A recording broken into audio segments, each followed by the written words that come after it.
ആകാശവാണി.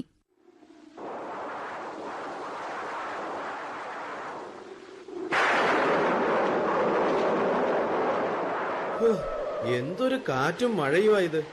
വെള്ളം പൊങ്ങി പൊങ്ങി വരുവാ. അമ്മേ, അമ്മ ഇങ്ങനെ ഇടയ്ക്കിടയ്ക്ക് ഉമ്മറത്തേക്ക് വന്ന് നോക്കണോ? സുനിതേച്ചി വരുന്നെങ്കി ഞാൻ പറയൂലേ. അമ്മേ, വെള്ളം കേറി പഠിക്കലോളം എത്തി. മഴ പെയ്യണത് കണ്ടില്ലേ? ഈ കണക്കിന് അകത്തേക്കും കേറും തീർച്ചയാ.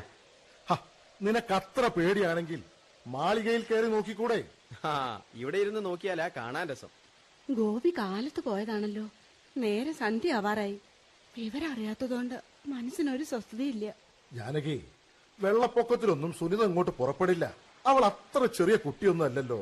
അത് തന്നെ എനിക്കും പേടി. ഈശ്വരാ, വെള്ളം ഇത്ര പെട്ടെന്ന് ഇങ്ങനെ കയറുമെന്ന് ആരെങ്കിലും കരുതിയോ? ദാ നോക്കമ്മേ, ദോ നമ്മുടെ നിരത്തുമ്പോ കൂടി ഒരു തോണി വരുന്നു. അതില് പെണ്ണുങ്ങളും ഉണ്ടല്ലോ.